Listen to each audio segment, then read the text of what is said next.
This video is sponsored by Squarespace. Hey, what's going on everyone? Greg here, and there's one product in Apple's lineup that doesn't get enough credit for being an amazing value at a pretty low price point. I know what you're thinking, an Apple product that doesn't have the Apple tax that's actually a good value compared to competitors' products? Yes, and I assume you read the title of this video, so you know what I'm talking about, the iPad. And unless you're a Greg's Gadget superfan and just clicked on whatever was in your subscription feed, to which I say, thank you. I mean, that is unprecedented loyalty, and you have my eternal thanks, but we are talking about the iPad in this video. Now, in my last video, we talked about the iPad Air, which is a great tablet and laptop alternative, but there is a downside to that new model, and that it is more expensive than the previous iPad Air with a price increase of $100, and when you start bundling the price of accessories and storage upgrades, that iPad Air starts to cost just as much as Apple's latest MacBook Air.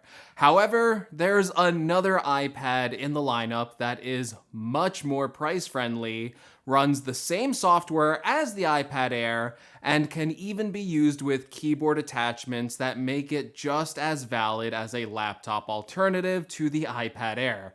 Now, yes, at $329, Apple's regular iPad doesn't have all the shiny bells and whistles of some of the more expensive models, but it's very practical and might just be the best valued product in Apple's lineup. The design of this iPad is the same as the last model, but improved from the previous iteration of the older 9.7-inch iPad Air design by incorporating a bigger 10.2-inch display into the same housing. On this iPad, you'll also find the older design of previous generations.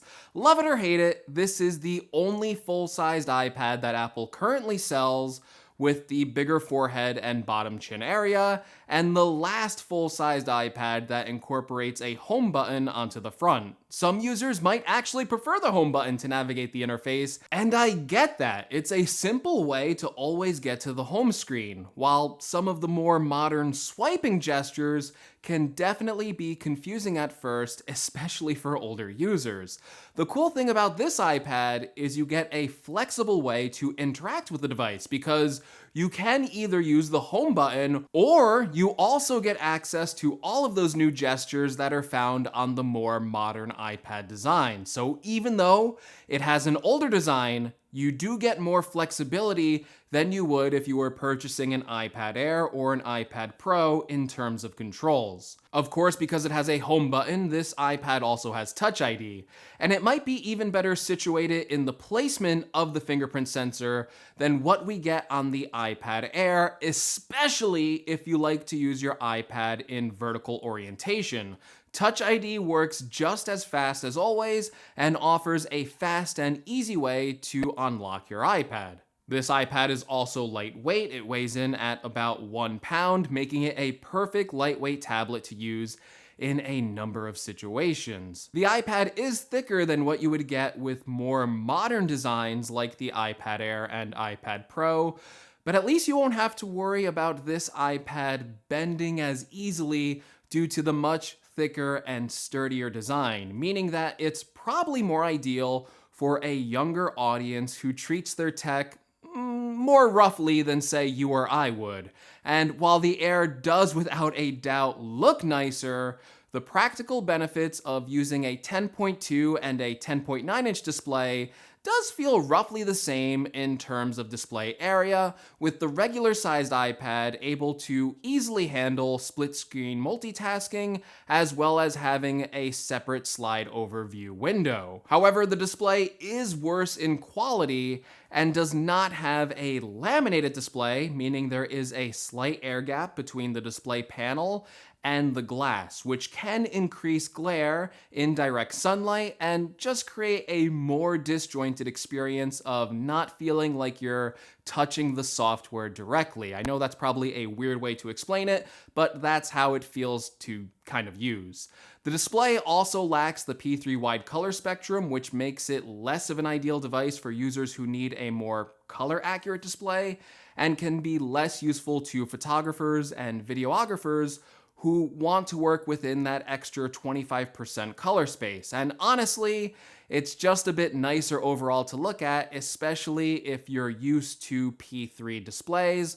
But if you haven't used one yet, I don't think you will probably notice it. And if you're not switching back and forth between a P3 wide color display, you probably will never even notice it. And for its price range, the iPad has a better display than you'll find on most monitors, PC laptops, and Chromebooks in its price range.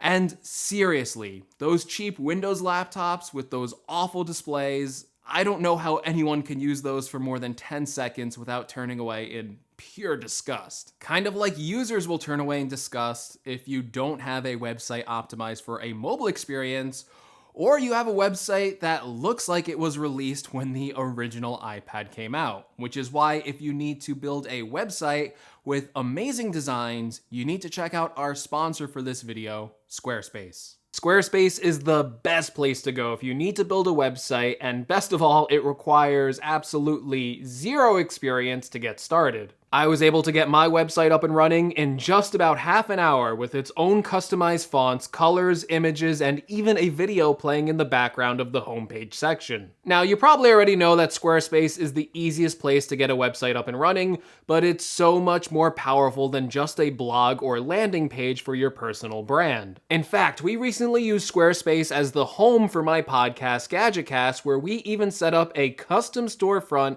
selling exclusive GadgetCast hats and patches. This was my first time selling anything online, and the experience could not have been easier, with Squarespace handling all of the e-commerce for the site and making it easy to accept a wide range of payment options from Stripe, PayPal, and yes, even Apple Pay. Squarespace also connects up to G Suite, so you can get your own professional email tied directly to your domain name. And best of all, you can get a 14-day free trial and 10% off your first purchase by going to squarespace.com/Greg'sGadgets or clicking on the link in the description below. So make sure you check out Squarespace today for all your website, blog, portfolio, and online store needs. And thank you so much to Squarespace for sponsoring this video. Now, that doesn't mean there aren't bad things about this iPad. Cameras on the iPad are really starting to show their age, as the 8-megapixel rear-facing camera is probably worse than the phone you have in your pocket, and the 1.2-megapixel front-facing camera is pretty poor for selfies, but actually looks sharper to me than the webcams that currently grace Apple's $1,000 plus laptops.